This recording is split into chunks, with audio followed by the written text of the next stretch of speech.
السلام عليكم ورحمة الله وبركاته. أهلا بيكم حبايبي في قناتكم قديم وجديد، يا رب تكونوا في أحسن حال. النهاردة معانا الفراخ الروعة التحفة دي، يلا بينا نشوف هنعملها ازاي. معانا أول حاجة الفراخ بنجيبها، طبعا الفرخة بنجيبها بننضفها كويس أوي، بنغسلها كويس أوي وبننقعها في مية وملح وليمون. بنقطعها زي ما انتوا شايفين معايا كده، الصدور لوحدها، الوراك لوحدها، الجوانح لوحدها. ونصيحة مني طبعا بنشيل طروف الجوانح زي ما احنا شايفين كده، يا اما بنشيل الحتة الطرطوفة خالص، يا اما بنشيل الحتة اللي بعد الجناح زي ما انتوا شايفين كده، يا اما بنشيل دي خالص، يا اما بنسيبها كده بنشيل الطرطوفة بتاعتها. وبعدين كمان بنشيل الجلد بتاع الرقبة، يستحسن نشيله. وبتقطعي بقى فرختك زي ما انت شايفه كده، ولو عايزه تقطعي الجوانح انا مقطعاهم الاتنين مع بعض، لو عايزه تقطعي جوانح كل جناح لوحده زي ما انت شايفه انا مقطعاهم الاتنين مع بعض. لو عايزه تفصليهم عن بعض افصليهم، وخلي الرقبه مع جناح والجناح التاني مثلا فاضي. بعد كده بعد ما بننقع الفراخ في الملح والميه والليمون، بننشلها بقى بعد ربع ساعه كده.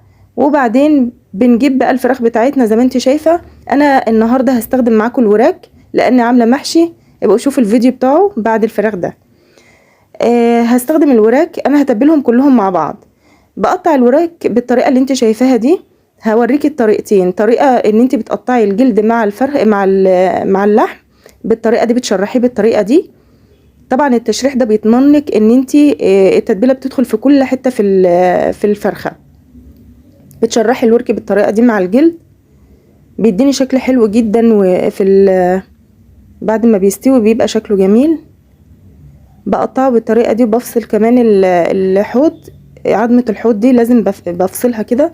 دي اولا بتضمن ان التتبيله برضو تخش جوه الورك، وكمان بتضمن لها تسويه مظبوطه.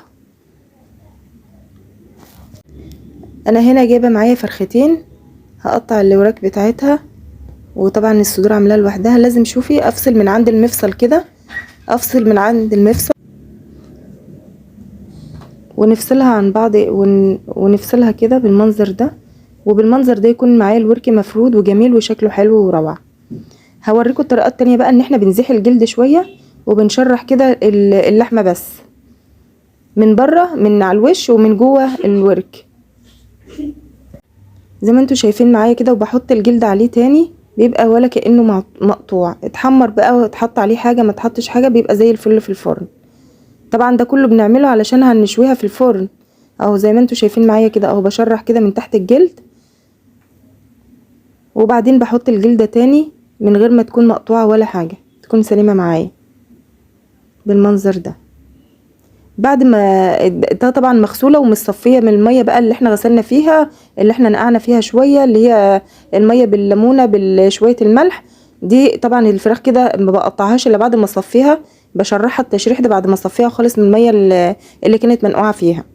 دلوقتي بقى بعصر برضو تاني عليها ليمونه. لو فرخه ليمونه، انا عندي فرختين دلوقتي، عصرت عليهم ليمونتين. العصير بتاع الليمون اللي انا بعصره ده هنستخدمه في التتبيله بتاعتنا.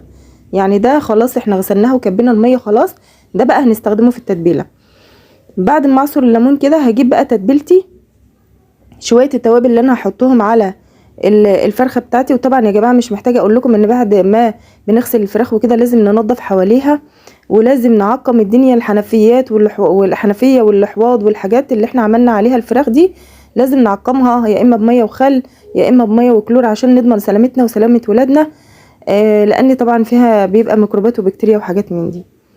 معانا بقى التوابل اهي، هنحط جنزبيل، فلفل اسمر، كزبره مطحونه، وكمون. ولو عايزه تحطي معانا كاري، عايزه تحطيه حطيه، مش عايزه خلاص. والسبع بهارات، وورق لورا، ورقتين 3 زي ما انت ايه يعني، ما تكتريش منه عشان بيمرر بس. وبنحطهم على الفراخ وبندعكهم كويس قوي قوي فيه، بحيث ان شويه التوابل بتوعنا يدخلوا في كل حته في الفرخه لوحدهم كده من غير اي حاجه، بندعك فيهم لوحدهم. وبعدين بنركنهم شويه لحد ما اقولك بقى على بقيه الخلطه السحريه بتاعتنا اللي هتخلي الفراخ بتاعتك ولا اروع. في اي عزومه او جنب اي اكله هتتبسط من طريقتها ومن طعمها اللي هيعجب به الجميع. عندنا بقى كمان دلوقتي بقيه الخلطه: طماطميتين، بصله متوسطه زي ما احنا شايفين، كام فص ثوم، وفلفل اخضر اللي عايز يشكل من الحراق والتاني مفيش مانع. هنخلطهم هنفرمهم مع بعض كده في الخلاط بكوبايه ميه. لو فرخه هنحط مثلا عليها يعني حبه ميه مناسبين ان هي تستوى فيهم، يعني مش هتغطيهم، يعني كوبايه ميه او كوبايه ونص. الفرختين هنحط كوبايتين ميه مثلا. هنا شويه قرفه نسيت احطهم مع التوابل اللي احنا حطيناها. هنحط بقى بعد ما هنفرم الخضار اللي احنا قلنا عليه هنحطه على الفراخ. هنبدأ نحطه وبرده ندلكه وندعك البصل بالخلطة. شوفي مش مفروم ناعم، مفروم كده، شايفة الفرم بنعمل مش بنفرمه ناعم، بنفرمه زي ما انت شايفة كده. عندك كبة ممكن تعمليه فيها، عندك خلاط برضو اعمليه فيها بكوباية المية زي ما احنا قلنا. بنحطها بقى على الفراخ وبندعك فيها برضو، بندعك الفراخ لحد ما تتشرب من التتبيلة على بعضها بقى كلها.